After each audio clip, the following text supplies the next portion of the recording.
Mesdames,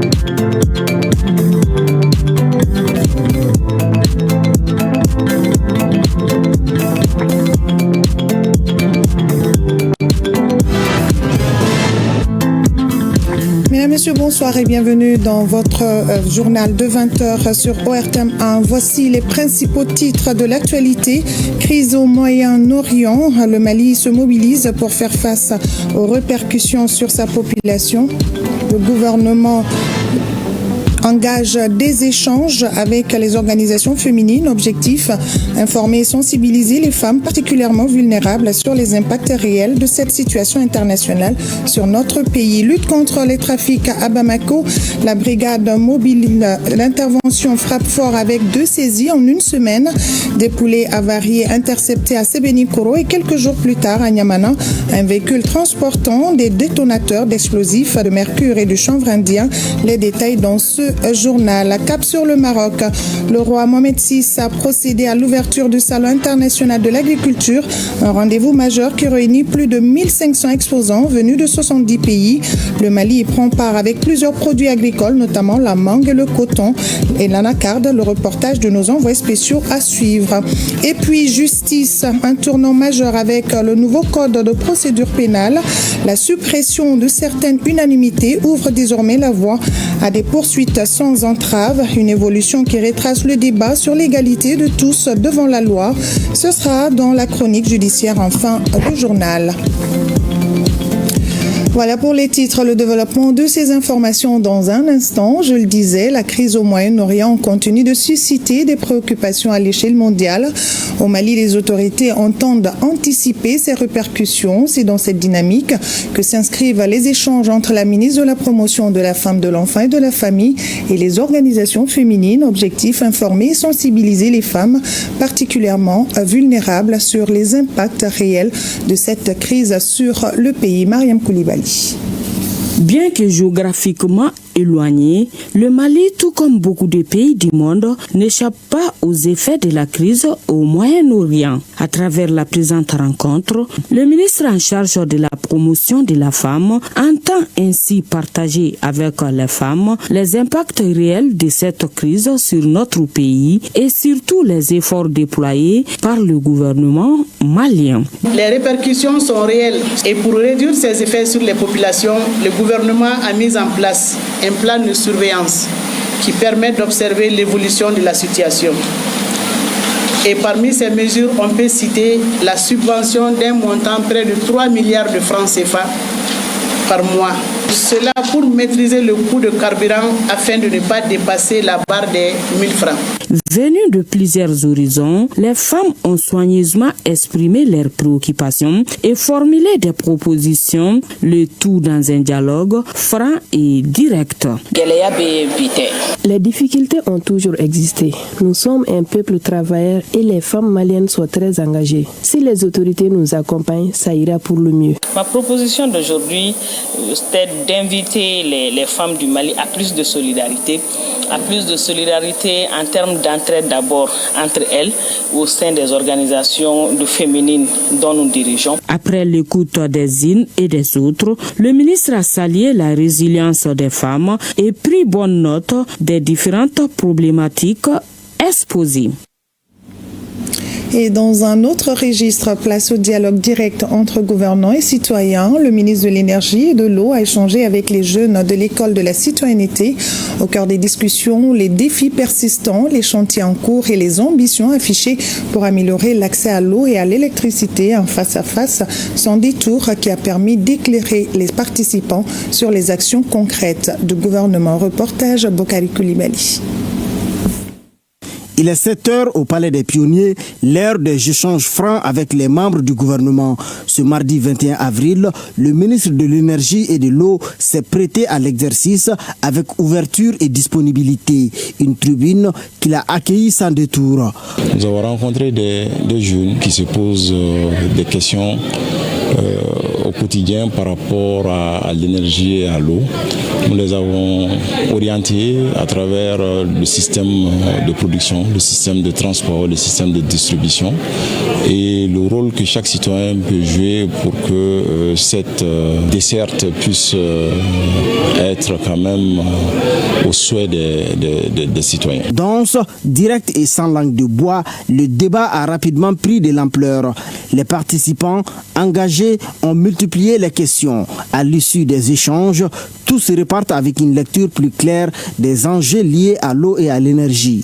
Avec sa présentation, on peut dire que l'État a vraiment beaucoup de charges parce que par rapport au prix qu'il nous a donné sur les coûts mensuels, 28 milliards, imaginez. Il nous a convaincus parce qu'il faut reconnaître qu'au jour d'aujourd'hui, le contexte actuel où le pays se trouve, on cherche une souveraineté, une autonomie à tous les niveaux.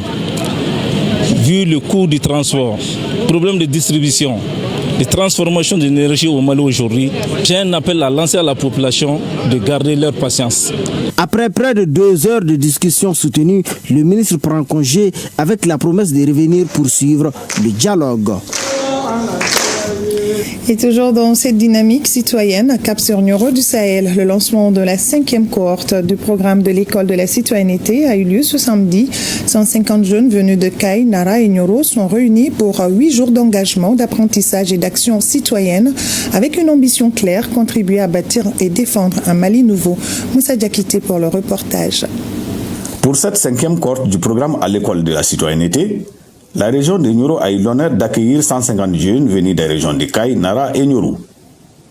Placé sous la présidence du gouverneur de la région, le général des brigades Ali Anadji, cette initiative présidentielle mise sous la responsabilité du ministère en charge de l'instruction civique et de la construction citoyenne vise à inculquer et à développer chez les jeunes l'esprit patriotique, le vivre ensemble, la cohésion sociale et surtout les échanges d'idées pour bâtir et défendre le Mali nouveau. Le regroupement d'aujourd'hui constitue vraiment l'AS en miniature.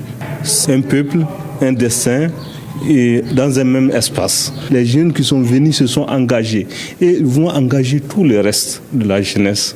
Les participants mettront à profit 8 jours pour mettre en œuvre des actions citoyennes. Le ministère de la Jeunesse a vu bien, en apprenant aux Maliens et aux jeunes Maliens l'amour de la patrie, en apprenant aux jeunes leurs ressources et leurs coutumes. Nioro a été très honoré et au nom du gouverneur et au nom des plus hautes autorités, nous remercions la région de Kaï et la région de Nara pour avoir envoyé les jeunes. Et nous profitons de l'occasion pour dire à la jeunesse de Nioro que le Mali de demain, où le Mali croit, ne peut pas s'improviser. Il faut que les jeunes s'y mettent, il faut que les jeunes comprennent, il faut que les jeunes s'engagent. Comme toute autre rencontre des jeunes, les travaux ont commencé par la montée des couleurs et les chants de l'hymne national. Par ailleurs, la mobilisation de la jeunesse se poursuit sur toute l'étendue du territoire. À Djoïla, la campagne nationale Ntentala a été lancée ce dimanche. Aussi, dans la capitale de l'Arachide, à Kita, la même dynamique est en marche. La campagne Ntentala a également été lancée pour 2 mois. Elle ambitionne de fédérer la jeunesse autour des valeurs de paix, de cohésion sociale et de citoyenneté active. Moustapha Doumbia et Mahamadi Aloubari, nos différents reporters.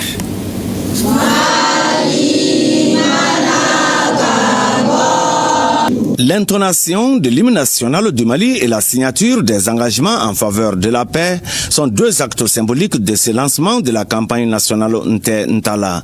Une campagne initiée par le ministère de la Jeunesse et des Sports, chargé de l'instruction civique et de la construction citoyenne. Nous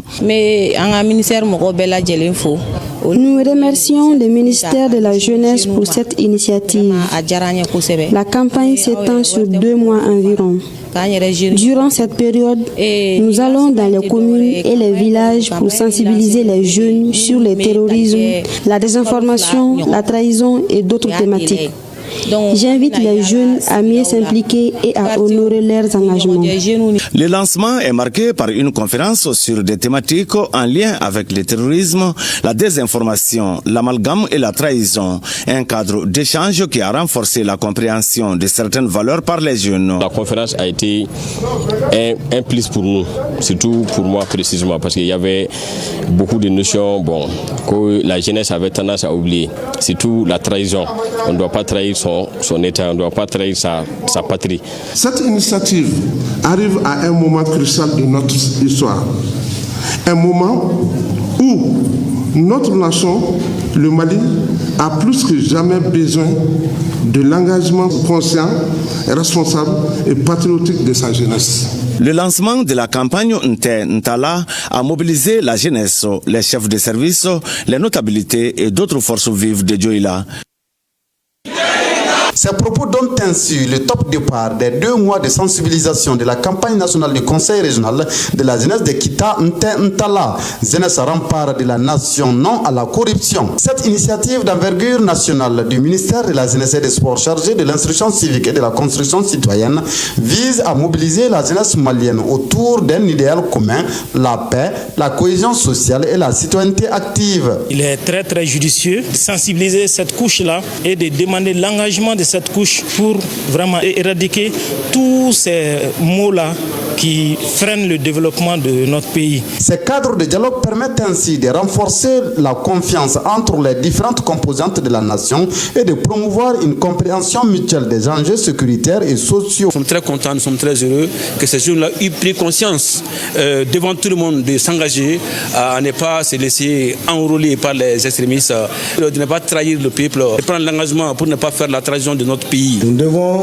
tous prendre l'engagement à dire non à la violence, non au terrorisme, non à l'amalgame, non à la trahison, non à l'exploitation. En misant sur l'encadrement, la sensibilisation et l'engagement citoyen, l'État entend prévenir les dérives, renforcer le sentiment d'appartenance nationale et consolider le tissu social. Et face à l'insécurité persistante, les populations s'élèvent à Kidal. Les forces vives condamnent avec fermeté les attaques contre les civils, notamment dans les zones de pâturage. Engins explosifs, braquages et feux de brousse continuent de faire des victimes innocentes. Un reportage de Sidi El Mehdi Ag Al-Baka et Moussa Togo. Sans aucune différence linguistique, religieuse et même de couleur, comme une seule voix, les chefs des quartiers, les femmes et les jeunes de Kidal dénoncent avec la dernière énergie les atrocités infligées aux populations civiles dans leur terroir d'attache. Au nom des chefs des quartiers de Kidal, nous condamnons avec la dernière des rigueurs les actes posés par les forces du mal contre de paisibles populations nomades. Nous lançons un cri de cœur pour le retour sans délai de la paix à Kidal. À Kidal, les forces vives lèvent la voix. Après la pose des mines sur certains axes, les groupes armés terroristes ont contraint certaines populations à quitter leur campement et comme si cela ne suffisait pas, ils ont mis les feux dans les zones destinées au pâturage. Un crime d'une lâcheté qui dépasse toutes les limites chez les nomades. On a assisté à ce qu'on appelle la honte. La honte, c'est quoi? C'est quand on sait où se trouvent les combattants. C'est quand on sait où se trouvent les militaires. Mais on fait fi de cela. On se promène à travers les ouettes, à travers les montagnes pour rencontrer les plus pauvres, pour rencontrer les plus innocents, pour leur faire du mal. Aujourd'hui, en tant que femme leader, en tant qu'habitante de cette région, en tant que maman, je me donne ce devoir de condamner de la dernière rigueur ces actions. En tant que jeunes, nous condamnons fermement les actes perpétrés au nom des civils dans les alentours de Kidal. On veut vraiment que cette situation change. Les attaques contre les populations civiles sans défense sont devenues le sport favori de ces groupes armés terroristes et de leurs alliés dans certaines zones reculées de Kidal. Et pendant ce temps, sur le plan sécuritaire, les efforts de renforcement des capacités se poursuivent. À Nara, au camp Mohamed Ould Issa, 103 stagiaires des forces armées de sécurité ont reçu leur certificat CAT1 et CAT2 après 6 mois de formation intense. Discipline, rigueur et dépassement de soi ont marqué cette formation, symbole d'un renforcement opérationnel notable. Même son de cloche à Ménaka, 199 éléments des forces de défense et de sécurité, dont 165 élèves sergents et 64 élèves caporaux ont achevé leur formation, aguerris et prêts à assumer leurs responsabilités. Ils incarnent une nouvelle génération de leaders militaires. Nara, Idrissa Keïta et Ménaka, Chirfou Moulaye Dara. Au camp Mohamed Ould Issa de Nara, 6 mois d'épreuves physiques et morales intenses ont permis aux nouveaux détenteurs du CAT1 et du CAT2 de recevoir leur parchemin. Plusieurs connaissances sont acquises au bout d'un encadrement de taille avec comme slogan « Apprendre pour servir et s'instruire pour vaincre ». Ce certificat couronne vos efforts et atteste votre capacité à mettre vos compétences au service de la nation. Continuez à vous performer, à faire face aux exigences de votre engagement. Au total, ils sont 103 stagiaires, dont 36 pour le CAT1 et 67 pour le CAT2, issus de différentes corporations. On a appris beaucoup de choses, on a appris la tactique, on a appris la topo, on a appris l'ISTC, etc., etc. On a appris beaucoup de matières. Ces modèles vont nous permettre de propulser sur le terrain et détruire. L'armée se veut professionnelle et résiliente, compétences inaccessibles sans des formations qualifiantes et adaptées au milieu opérationnel. C'est pourquoi, aujourd'hui, plus que jamais, le développement de l'armée est au centre des préoccupations nationales, car sans sécurité, pas de développement. Les rangs se rompent, mais l'engagement reste intact. Ces nouveaux gradés rejoignent désormais leurs unités respectives avec un bagage technique renforcé, prêt à faire face aux réalités du théâtre des opérations. Un défilé militaire a mis fin à la cérémonie. Au centre d'instruction mixte de Menaka, ils sont au total 199 éléments des forces de défense et de sécurité qui bouclent leur formation en certificat d'aptitude technique, dont 135 pour le CAT2 et 64 pour le CAT1. Durant les 6 mois de leur formation, ces élèves caporaux et sergents ont participé avec abnégation et assiduité au programme de formation auxquels ils ont été soumis. Ils ont été familiarisés à la tactique, à l'instruction sur les tirs, à la topographie, à l'armement, au règlement de service dans l'armée, au statut général des militaires, au contre-EI, au leadership, déontologie et droit international humanitaire, à la sécurité militaire et bien d'autres matières spécialisées. Dieu merci, depuis le début de la formation, ils nous ont fourni des instructions et des encadrements de qualité. Vraiment, ils se sont donnés et c'était à la hauteur aussi. Les autorités militaires félicitent les hommes, l'encadrement et surtout le climat dans lequel se déroule cette session. Très chers instructeurs, votre professionnalisme, votre assiduité et votre volonté de partage du savoir ont été bien appréciés. Je souhaite vous exprimer toute la gratitude du commandant de la région militaire numéro 1, ainsi qu'à nos partenaires.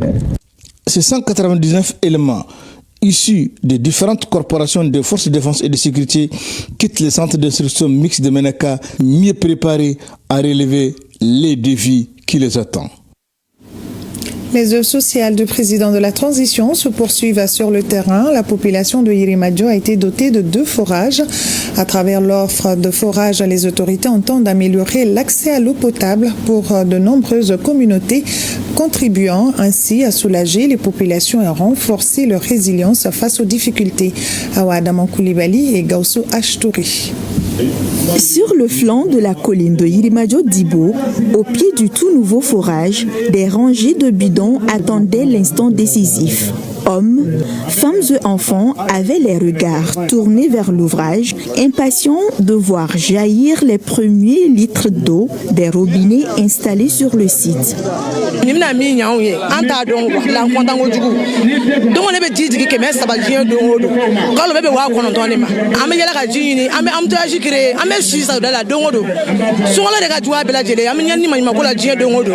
Le forage numéro 503 a été attribué à la population de Yirimadio Dougou-Koro. Il se dresse à proximité de l'ancienne pompe manuelle, longtemps première réponse aux difficultés d'approvisionnement en eau. Sur place, les souvenirs des années de pénurie restent encore vivaces.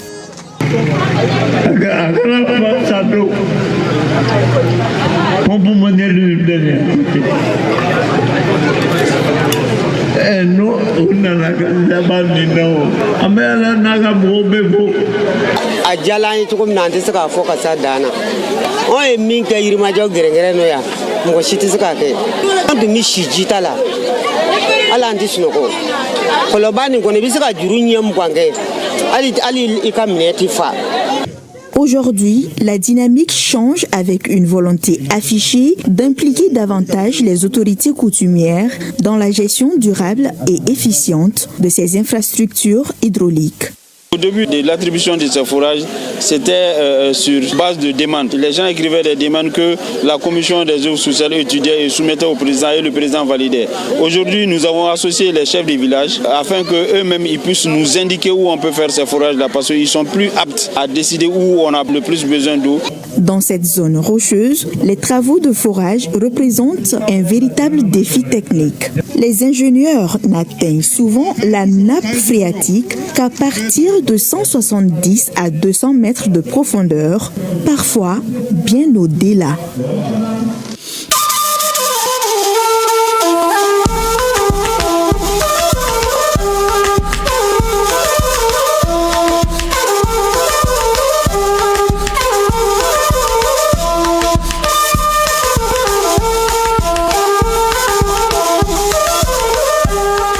Actualité AES au Burkina Faso, le renforcement de la coopération régionale est également à l'ordre du jour.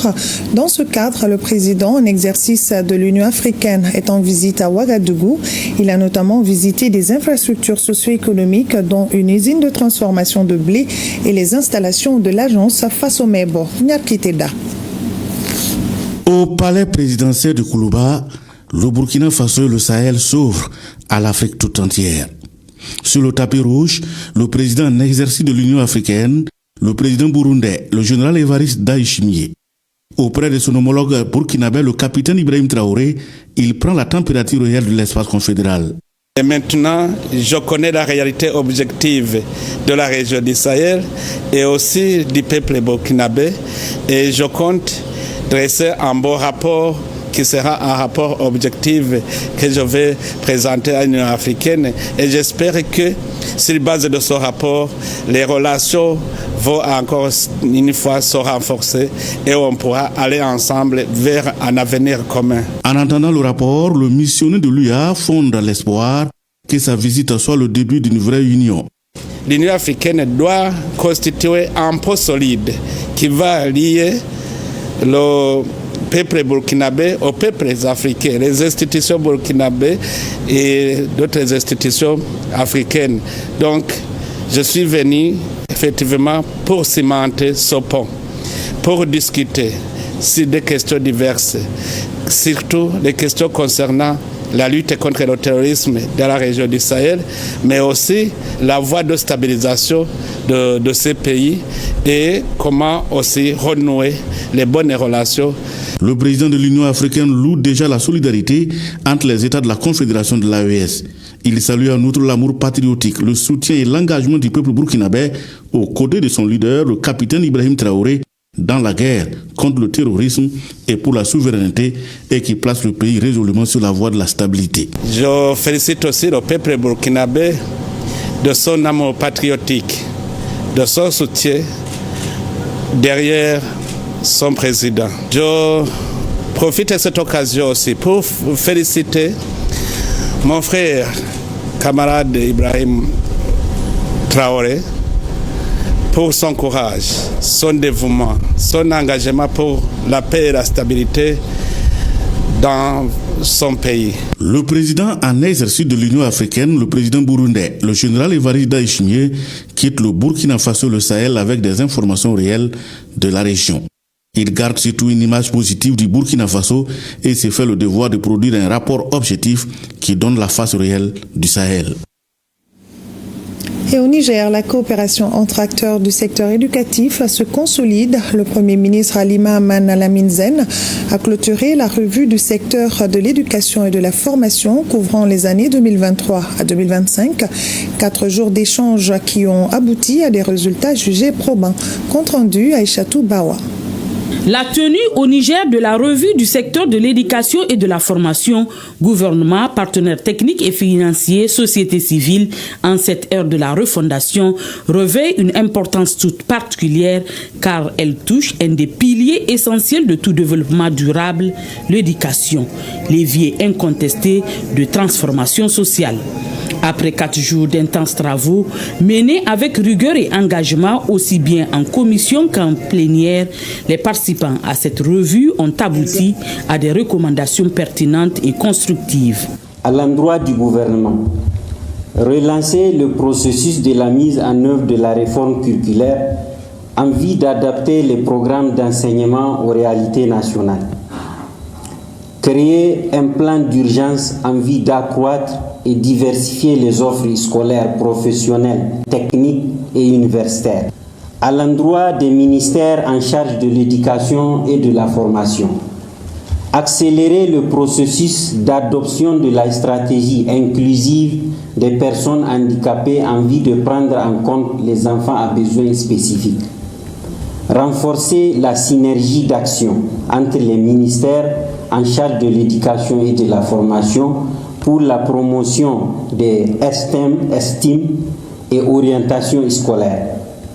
En mettant fin à ce cadre de dialogue, le Premier ministre a souligné l'excellence du travail accompli et la pertinence des résultats qui en ressortent. Ce cadre de concertation et d'échange nous permettra de bâtir ensemble, dans une vision partagée, une nouvelle école en harmonie avec les impératifs de préserver la souveraineté nationale et de construire la paix dans un pays prospère. Aussi, je tiens à saluer l'engagement exemplaire de l'ensemble des participants à cette revue et leur présenter également les encouragements du président de la République, chef de l'État, le général d'armée Abdrahman Chani. Il faut retenir qu'au cours de cette cérémonie de clôture, le Haut Commissariat aux réfugiés HCR a remis des cadeaux symboliques aux personnalités en guise de remerciement aux plus hautes autorités du pays pour l'ouverture entière faite aux enfants réfugiés pour accéder à l'enseignement primaire, secondaire, tertiaire et supérieur au même titre que tous les enfants nigériens.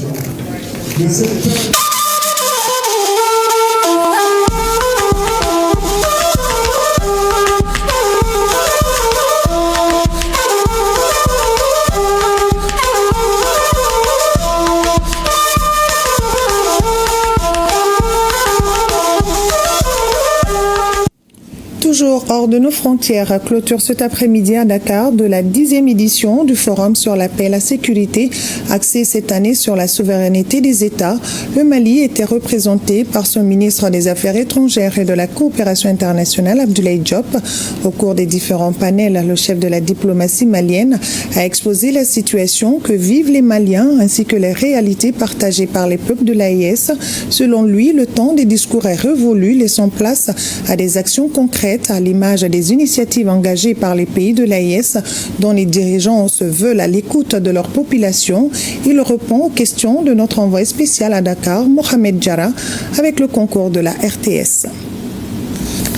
L'objectif, c'est de pouvoir contribuer à ce débat entre Africains pour pouvoir rechercher des solutions endogènes qui répondent aux préoccupations de notre continent. Nous ne venons pas ici pour décrire des situations théoriques, nous vivons des réalités, nous faisons face à des réalités et en toute dignité,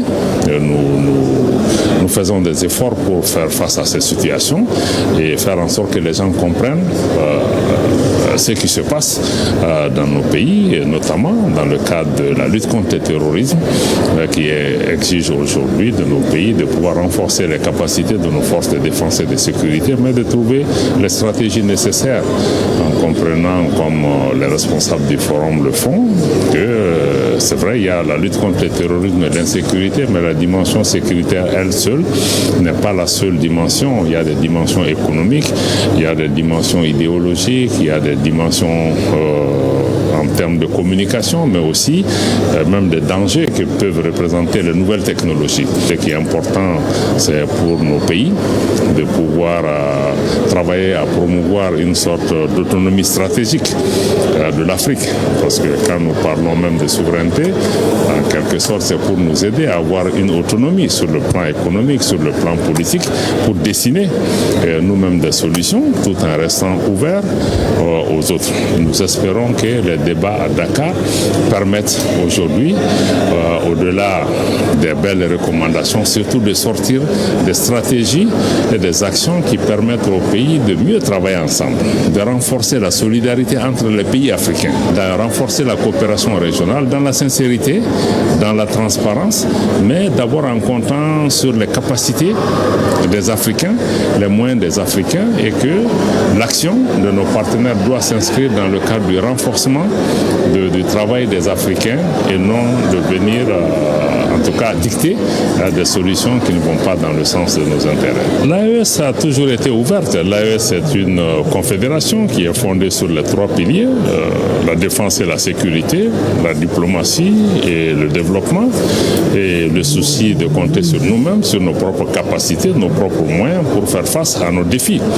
Naturellement, nous restons ouverts à travailler avec les organisations régionales comme des partenaires extérieurs au continent, mais sur la base des principes que nous avons édictés, le respect de la souveraineté de nos pays, le respect de nos choix stratégiques et de nos choix de partenaires et la prise en compte des intérêts de nos populations. Et la ministre de l'Entrepreneuriat national, de l'Emploi et de la Formation professionnelle, Oumou Salsek, est arrivée à Conakry ce lundi 20 avril 2026. Elle y représente le Mali en tant qu'invitée d'honneur à l'édition 2026 des Olympiades des métiers de Guinée. À son arrivée, elle a été accueillie par son homologue en charge de l'éducation nationale. Les 2 personnalités ont eu un entretien jugé fructueux. Voici un extrait sélectionné par Bemba Sibi. Nous sommes venus pour participer aux Olympiades des métiers qu'organise la Guinée, ce pays frère avec lequel nous partageons une histoire, nous partageons des valeurs, nous partageons une communauté en symbiose, étant donné que, comme vous le savez, et depuis les premières heures de nos 2 pays, nos communautés, quand on parle du Grand Mandé, c'est le Mali, c'est aussi la Guinée. Ce sont des pays des grands hommes. C'est aussi un pays qui accueille une forte communauté malienne ici, qui vit chez elle et qui est très bien accompagnée par les hautes autorités de la République de Guinée. Donc nous sommes là pour partager notre expérience, mais aussi nous enrichir de l'expérience de la Guinée. Donc pendant ces quelques jours, nous allons écouter, nous allons donner et nous allons repartir bien enrichis.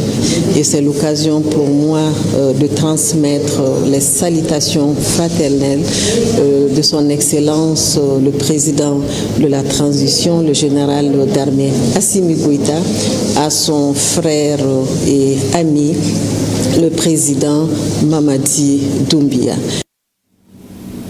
Et au Maroc, l'agriculture africaine est à l'honneur. Le roi Mohamed VI a procédé à l'ouverture du Salon international de l'agriculture. Plus de 1500 exposants issus de 70 pays y prennent part. Le Mali est représenté avec plusieurs produits phares comme la mangue, le coton ou encore le miel. Ramata Konaté et Sidi Modibo Dambélé sont nos envoyés spéciaux. Durabilité de la production animale et souveraineté alimentaire, thème du Salon international de l'agriculture du Maroc, édition 2026. Une édition dont la cérémonie d'ouverture était placée sous le haut patronage de Sa Majesté le roi Mohamed VI. Le thème de cette année est évocateur au regard des enjeux climatiques et aux défis liés à la sécurité alimentaire en Afrique. Experts, chercheurs, décideurs, éleveurs et agriculteurs échangent sur les voies et moyens pour garantir un avenir meilleur sur le continent africain. Le Mali, avec ses énormes potentialités agricoles, ne pouvait donc pas rester en marge de ce rendez-vous. Nous avons présenté des produits de plusieurs filières stratégiques pour notre économie. Il s'agit notamment du coton, de la mangue, du sésame, de l'anacarde, des produits de la filière bétail-viande. Tout ça là, c'est pour montrer notre potentiel agricole au monde entier qui est ici présent. Et également essayer de s'inspirer des innovations des autres pays. Le SIAM 2026 en chiffres, 55 conférences, plus d'1 million de visiteurs, 1500 exposants, 45 délégations étrangères, 500 coopératives, 200 éleveurs venus de 70 pays. Dans les stands, on y trouve les produits et services concernant l'agroalimentaire, les technologies innovantes, les intrants et équipements agricoles, l'élevage, entre autres. Il y a plusieurs types de races. Il y a le mobiliard en vache et le Holstein, américain, Canada. On est sur le stand de, comme vous voyez, Tonga Heavy Industry. Ils ont ramené des équipements de production d'engrais. J'ai l'honneur de participer, de visiter votre espace du Mali, très bien organisé, avec des produits de qualité. J'ai trouvé pour la première fois un stand officiel dédié au Mali. Pour moi, c'est une grande avancée et vraiment, j'en suis très très fière. Il y a des entreprises qui sont intéressées à collaborer avec nos interprofessions, surtout coton et mangue, par rapport au traitement des mouches et des jacides. On a reçu d'autres gens avec lesquels on a discuté par rapport à la valorisation de la viande malienne. Les couleurs de ce SIAM 2026 annoncent déjà un partenariat gagnant avec plusieurs autres pays présents ici. C'est donc parti pour une belle foire agricole avec des retombées en perspective qui serviront la population malienne. Et ici au Mali, dans la dynamique économique, le renforcement des capacités reste une priorité. Les acteurs maliens de l'exportation participent à un atelier de formation sur les exigences des marchés internationaux organisé par l'Apex Mali. Fantama Magnantao. Au Mali, les exportateurs font face à des difficultés liées à la méconnaissance des exigences des marchés internationaux, la faible maîtrise des procédures d'exportation, entre autres. Face à ces multiples défis que l'Agence pour la promotion des exportations du Mali a réuni les acteurs concernés autour d'une table ronde pour renforcer leurs connaissances sur les principales normes et certifications exigées à l'exportation. Le but est d'aider nos exportateurs à faire face aux défis qu'ils peuvent rencontrer, par exemple dans la mise en œuvre des contrats au niveau international. Nous allons aborder des thèmes comme les incoterms, la logistique internationale, les contrats, les modes de paiement et les risques qui y sont liés. Selon les bénéficiaires, cette formation de 2 jours sur les exigences des marchés, les normes internationales, les réglementations et les pratiques d'affaires vient à point nommé. Cette formation est la bienvenue puisque ça permet de recycler, de nous mettre à niveau des normes internationales en matière d'exportation et des qualités produits sur le marché international. Bon, avec ces ateliers de formation, je crois qu'on serait à mesure avec les exigences du marché pour permettre de mettre à niveau les exportateurs pour les échéances futures. Exporter aujourd'hui ne consiste plus uniquement à écouler des produits. Il s'agit surtout de répondre à des exigences précises en matière de conformité aux normes internationales, de traçabilité, de respect des réglementations commerciales, bref, de maîtriser les pratiques commerciales internationales. Le gouvernement du Mali, il faut bien le rappeler, accorde une place centrale à la promotion des exportations comme levier de croissance économique et de création d'emplois. Notons que la présente formation offrira de réelles opportunités en termes de production et de commercialisation. Je le disais en titre, nouvelle opération réussie des services douaniers maliens avec la saisie d'une importante quantité de produits prohibés. Une action qui illustre la vigilance accrue des autorités dans la lutte contre les trafics illicites. Ils viennent de mettre la main sur 2 véhicules suspects. Le premier véhicule avec des poulets avariés à bord et le second transportait des détonateurs d'explosifs, des bonbonnes de mercure et du chanvre indien. Les détails avec Sorona Kamisoko. Les douanes maliennes viennent de prouver une fois de plus qu'elles sont à pied d'œuvre en procédant à 2 saisies importantes en une semaine. La première concerne 1000 cartons de viande avariée de volaille, pendant que la seconde est relative à des détonateurs d'explosifs, à des bonbonnes de mercure et 17 briques de chanvre indien. Une prouesse qu'elles doivent au renseignement. Sur la base du renseignement douanier, nous avons intercepté ce véhicule immatriculé dans un pays voisin. Donc il était stationné au niveau de Niamana. Donc il dissimulait ces différents produits, à savoir 1650 bâtons d'explosifs, 25 détonateurs d'explosifs électriques, 2 rouleaux de cordons détonnants, ensuite 23 bonbonnes de mercure, 17 briques de chanvre indien pour une valeur qu'on peut estimer à plus de 106 millions de francs CFA. Maintenant, pour ce qui concerne le camion qui transportait de la viande fraîche de volaille et transportait à peu près 1000 cartons, c'est ce qu'on avait décompté pour un poids total de 10 tonnes. Pour la valeur aussi, on peut estimer à peu près à une trentaine de millions. La saisie de ces explosifs constitue un exploit dans la lutte contre le terrorisme, un défi que les forces armées continuent de relever. Au regard du contexte dans lequel se trouve aujourd'hui le pays, je voudrais féliciter les agents de douane à l'origine de ces saisies importantes.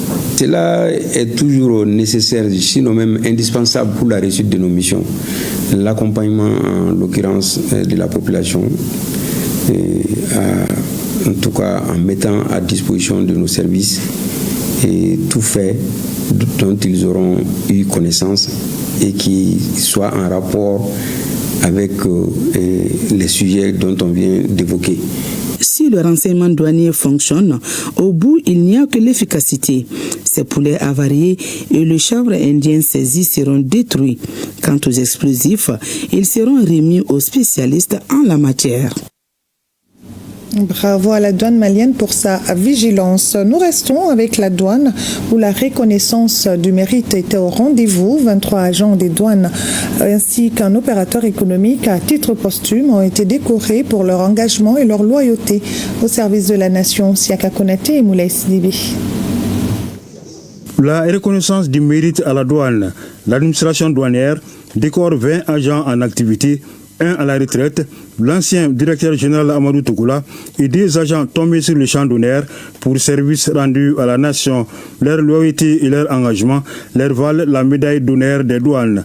La distinction qui nous est décernée aujourd'hui consacre des parcours divers, mais ils sont animés par une même exigence, celle de servir avec loyauté, engagement et sens des responsabilités.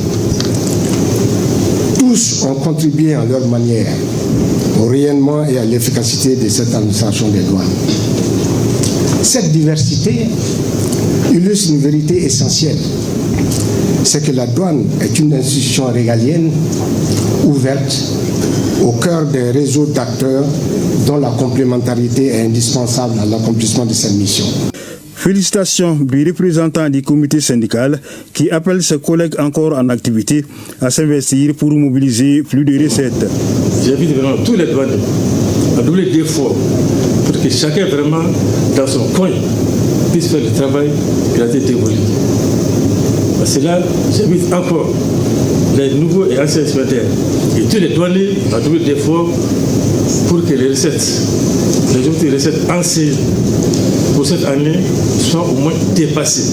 Parmi les récipiendaires figure Feu El Hadj Aminyang, un opérateur économique de Caille décédé le 30 novembre 2025 et décoré pour sa bonne collaboration avec les douanes. Selon l'ancien directeur général Amadou Toukoula, il a mis gratuitement à la disposition de l'administration douanière ses magasins. Cette décoration à titre posthume va droit au cœur des représentants de la famille Nyang. C'est une reconnaissance de son patriotisme. Nous en sommes très contents. Nous remercions les autorités maliennes le directeur général des douanes. Nous prions pour la paix et la sécurité au Mali. Pour le directeur général des douanes, cette décoration n'est pas une fin en soi. Elle doit être une source de motivation pour les récipiendaires et ceux qui n'ont pas eu la chance d'être décorés. La médaille d'honneur des douanes incarne des valeurs fondamentales de notre institution. Elle distingue ceux et celles qui, par leur travail au quotidien, leur sens du devoir et leur esprit de sacrifice, contribuent aux missions essentielles de la douane, à savoir mobiliser les ressources budgétaires, protéger l'économie nationale, sécuriser nos frontières, faciliter les échanges commerciaux dans un climat de confiance et de transparence. Aujourd'hui, nous honorons des agents, mais aussi des anciens de l'administration des douanes, dont la carrière illustre la persévérance et la rigueur, ainsi que des partenaires qui, par leur coopération et leur soutien, participent activement à l'efficacité de notre action. A rappelé que la médaille d'honneur des douanes a été instituée en Conseil des ministres du 22 mars 2022 à l'initiative du ministre d'État, ministre de l'économie et des finances. Et dans le cercle de Kignan, la société civile s'organise. La coordination des associations du cercle a officiellement lancé ses activités avec l'ambition de promouvoir un développement inclusif et durable. Dauda Kone pour le reportage. La date du 18 avril 2026 restera gravée dans l'histoire du cercle de Kignan. Elle marque une étape importante dans la mobilisation des filles et fils du 3e cercle de la région de Sikasso autour d'un objectif commun, à savoir contribuer activement au développement de ce terroir. Le cercle de Kignan est debout, uni et résolument tourné vers son avenir. Avant ce lancement solennel des activités de la coordination, des actions concrètes ont déjà été entreprises. Grâce à la synergie des membres, nous avons organisé une série de prises de contact avec les autorités administratives et communales et les doyens d'âge du cercle résidant à Bamako. La création de la coordination des associations du cercle de Kignan n'est pas le fruit du hasard. Elle est le résultat d'un long processus de concertation, de réflexion et de mobilisation des forces vives pour apporter des réponses aux défis socio-économiques du cercle. Quand j'ai vu les membres de l'association, on a vu qu'il y a 37 membres et il n'y a que 2 ou 3 femmes. Donc je leur ai dit de revoir cet aspect, c'est très important. On ne peut rien faire de grand aujourd'hui sans les femmes. Également, nous les avons invités à travailler localement, puisque Kignan est une localité qui est d'abord gâtée par la nature. Nous avons les 3 types d'eau qui existent chez nous. Nous avons les eaux de pluie, nous avons les eaux de surface et nous avons les eaux souterraines. Alors qui permettent également aux populations de produire mieux et de façon suffisante. À noter que le cercle de Kignan est limité au nord par la région de Djoila, au sud par le cercle de Sikasso, à l'ouest par le cercle de Niena et à l'est par le cercle de Klela. Sur le plan sportif, une nouvelle ère s'ouvre pour le football malien. Mahazou Dibaba Sissé, vous le savez, est désormais à la tête de la FEMAFOOT. Après sa prise de fonction, il a animé un point de presse pour décliner sa vision. Fotigui Tungara y était pour ORTM1. Intronisé nouveau président de la Fédération malienne de football, Mahazou Dibaba Sissé tient en main désormais les commandes du football malien. Il a été installé ce mardi dans ses fonctions à travers la passation des charges en huis clos avec le secrétaire général Sidi Begay Magassa. Ils ont ensuite procédé à une visite des bureaux pour une revue de troupes avec le personnel et faire un état des lieux des locaux. Avec lui, nous avons pu passer en revue le patrimoine de la Fédération malienne de football. Il nous a également fait part de l'ensemble des comptes bancaires que la fédération détient aujourd'hui à travers la BDM et la BMS. Nous avons aussi regardé de façon sommaire aujourd'hui les activités en cours, comme le championnat et la Coupe du Mali. Et nous avons discuté de beaucoup de choses, comme le sponsoring, l'état des décaissements. Après ce briefing d'usage, le président Cissé sera prochainement mis dans le grand bain avec la réception des dossiers administratifs et financiers. J'ai pris la parole pour demander au secrétaire général l'ensemble des documents dont j'aurais besoin pour pouvoir avoir un vrai état qui me permettra de voir clairement ce qui se passait et ce qui se passe aujourd'hui. Notamment, je peux citer les états financiers des 3 dernières années, les relevés bancaires, les paiements en circulation, les contrats des employés, le type de contrat, beaucoup de documents. Le secrétaire général m'a promis de me fournir dans les jours à venir. 15e président de la FEMAFOOT, Mazoudi Baba Cissé arrive en toute humilité, mais avec beaucoup d'ambition pour le football malien, qu'il souhaite hisser à un niveau jamais atteint par le passé. Pour cela, il sollicite l'accompagnement de tous. Il en a également profité pour inviter les hommes des médias à plus de responsabilités et de professionnalisme pour juger le nouveau comité exécutif à la tâche. Bon vent, Monsieur Cissé. Culture, 2 nouvelles parutions enrichissent le paysage littéraire malien. La transition malienne et si le Mali tenait enfin sa chance, de Marc Otozié Goïta et une vie de lutte consacrée à Tieblin Dramé. On en sait plus avec Sidiki Djara. 2 nouvelles parutions viennent enrichir les rayons des librairies maliennes. Le premier, intitulé La transition malienne et si le Mali tenait enfin sa chance, est signé par Marc Otozié Goïta. Ce livre se présente comme une contribution à la réflexion sur le développement du Mali dans une perspective africaine. Selon l'auteur, le message central de l'ouvrage réside dans la volonté affirmée des autorités de la transition de refuser que l'avenir du Mali se construise ailleurs ou sous l'influence extérieure. Un choix qualifié d'honorable mais non sans coût et qui, selon lui, a été compris par une grande partie de la population malienne. Le roman se veut également un appel à l'appropriation du destin national, condition essentielle pour éviter un cycle de sous-développement durable, en réunissant plus de 350 dates liées aux événements majeurs ainsi qu'aux réalisations matérielles et immatérielles des 5 années de transition. Le livre se présente comme un véritable aide-mémoire. Le second ouvrage, Une vie de lutte autobiographique inachevé, hommage et souvenirs, est consacré à Tieblin Dramé, n'ayant pas pu achever lui-même la rédaction de son autographie. L'éditeur Chorus Livre a pris l'initiative de publier ce travail à titre posthume.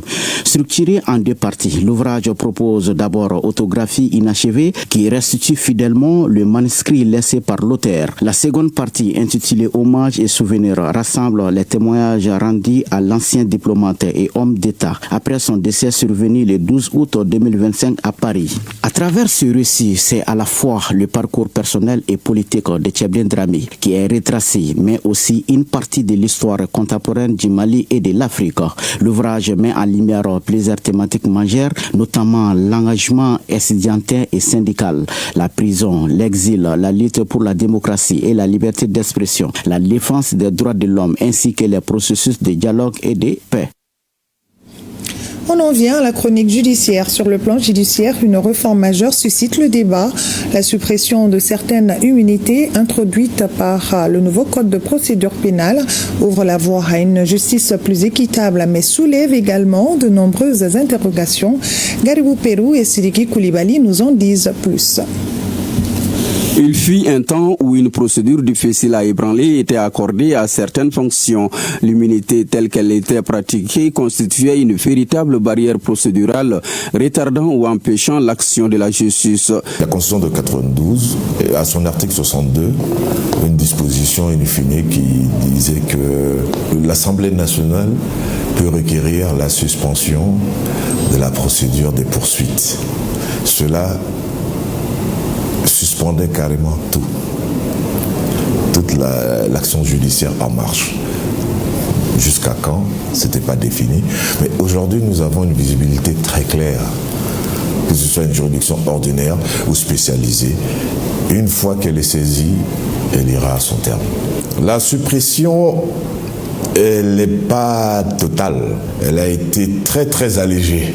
Très allégée parce qu'en tant que un minimum de protection est là, on ne peut pas parler de suppression absolue ou totale.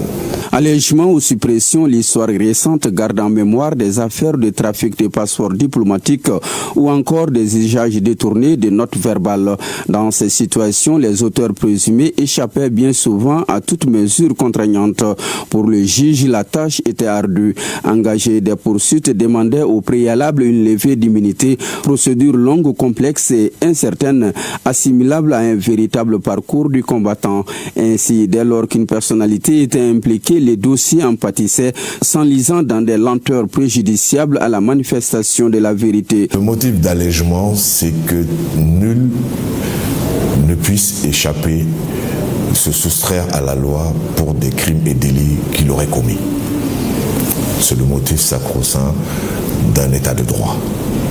Et c'est actuellement ce qui vient d'être consacré par la Constitution de 2023 et le Code pénal de 2024, le Code de procédure pénale de 2024.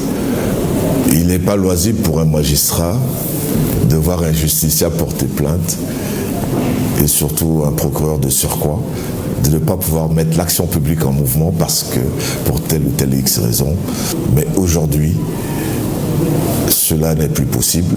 Avec les nouvelles dispositions du Code de procédure pénale, la justice affirme son indépendance et sa capacité à agir sans entrave. Désormais, chaque acte posé engage pleinement son auteur. La consécration du dicton, tous les citoyens sont égaux devant la justice, se trouve aujourd'hui dans nos textes et règlements. Tout le monde est justiciable et tout le monde bénéficie des mêmes décisions de justice par les mêmes textes de loi, à savoir les mêmes codes. Aujourd'hui, plus que jamais, les Maliens sont tous égaux devant la justice, à quelque titre que ce soit. Donc, la balle est dans le camp de la justice, des acteurs de la justice, et je sais qu'ils ne ménageront aucun effort afin d'appliquer comme il se doit le droit. Le Mali entre dans une ère où la loi s'applique avec la même rigueur à tous sans distinction de statut ni de fonction. La prudence et le respect de la loi ne sont plus des options mais des impératifs. Avec le nouveau code de procédure pénale, c'est la fin de la saison des privilèges judiciaires. Ainsi s'achève cette édition. Merci à vous de l'avoir suivi. Nos grands-pères disaient quand la tête traverse une preuve, soit elle avance, soit elle apprend. Autrement dit, face aux difficultés, chaque expérience renforce l'homme, soit elle le fait progresser, soit elle lui enseigne de quoi mieux avancer demain. Bonne fin de soirée à tous et à demain, Dieu voulant.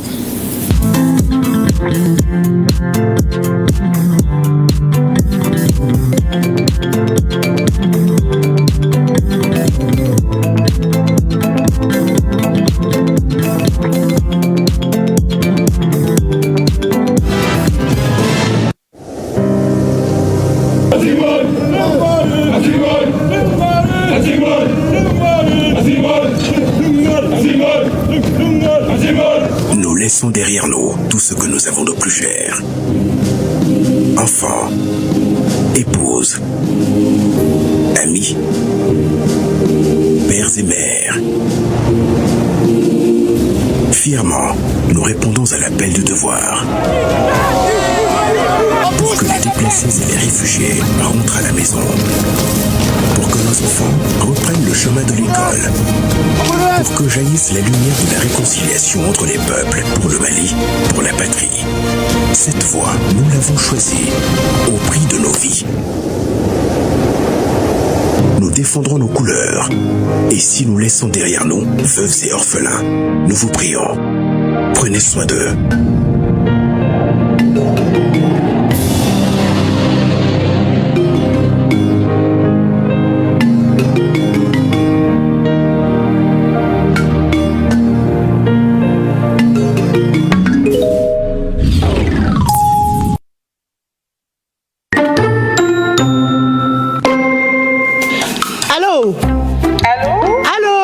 Allo, madame Plobilo. Allo, Fatumu. Nama. Eni fama. Ma akira fama ide. Sura imando. Yene do ninga yara biya masala man ki sangoro ta tentola. Kuro ala ki sutura. Ala kanito nyega ngo foila.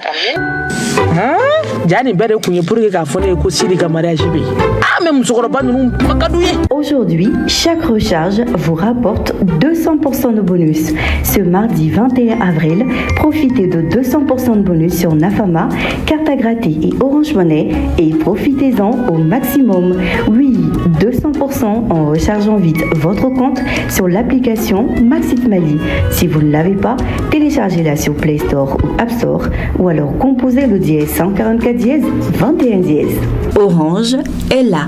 Ni mouvement yi dongo zu awe frankan soro na baraka na mouvement yi bang toilette wali mo hawar bokko kan ka ci awma kadam ne kemenani ndrona ola awe giga tan forfait internet soro ani erkelen wudeli fu falaki awe ni la diali diabo jona ni la diali dongo de fu table avec un club bisaba saba fra ani mwan woro Move Africa Malitel, un monde nouveau vous appelle. Comment tu vas? Move Africa Malitel avec un club mwan kini saba fra ani mwan woro la ke ditani pani carte de recharge wal mouvement yi ke mo ke me on ke plaquer di frankan soro ni baraka awi na ni réseau ben nyonje ni salila na ke plaquer di da Move Africa Malitel ke na ke di frankan di awma ni baraka awi mali réseau ben nyonje ola sa awi ke di chamata frankan diabo au sagola.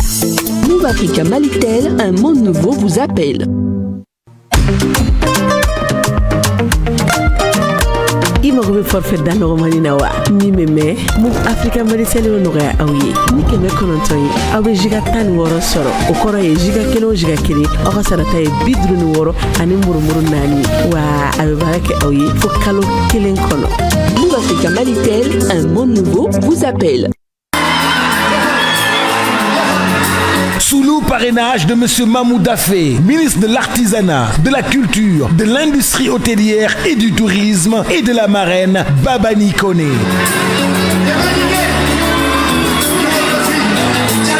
Africa Scène, en partenariat avec Orange Mali, présente le bal des grands de Bamako.